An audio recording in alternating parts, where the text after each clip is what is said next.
This conversation is less nice and positive than they usually are. Because I've recently come across an advertising campaign for a company called Viola Black. I hope I'm pronouncing that right. Viola. Let's call it Viola Black. And they're using the slogan, move over Monzo. They've obviously put together a very expensive campaign. They've used Monzo to kind of hype them up a little bit. I completely understand that. I think if you're entering the fintech market now, it's saturated.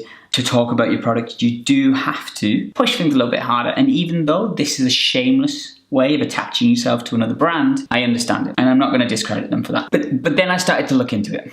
And that's where it gets a little bit more tricky. And in my earlier video, I talked about this idea of all these dirty companies that are coming up, the dishonest and the kind of a bit shisty. Viola Black is one of those. Why is it so bad?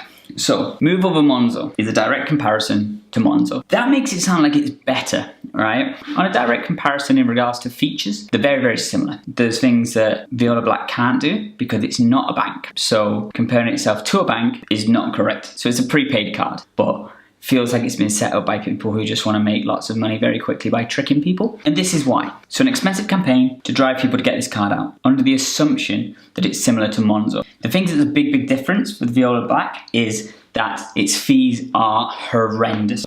So how much does it cost to use Monzo? $0. How much does it cost per month to use Viola Black? £4.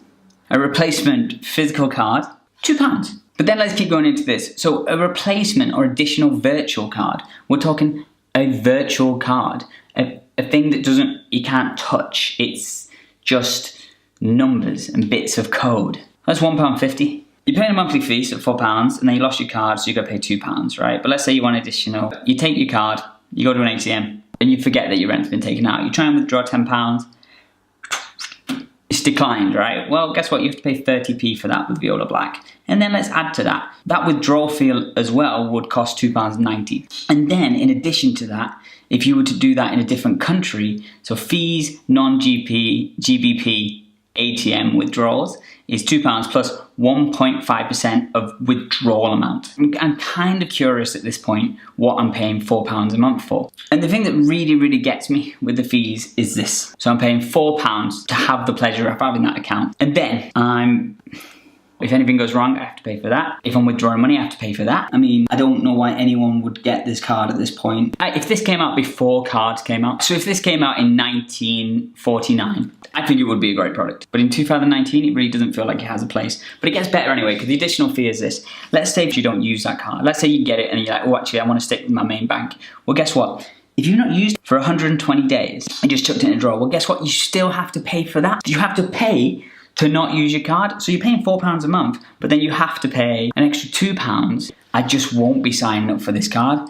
And I think it's important that we call these companies out. It does two things wrong. One, it misleads people to believe that it is like Monzo, that this is a bank, and that it's trusted, and that reputation that Monzo has spent a very long time building. The same for Starling, and the same for Curve, and the same for Revolut, where they put so much time and effort into building an amazing team. Well, this company have made a prepaid card solution that charges you for using it or not using it. But it does a second thing as well, and it creates an entire dirty environment for this new age of financial services. These companies abandon the good companies with campaigns like this. I think there's probably loads of issues here from a marketing point of view. I'm not really sure you're able to say move over and then compare yourself to a bank when you're not a bank. Do your homework and don't just blindly get this card.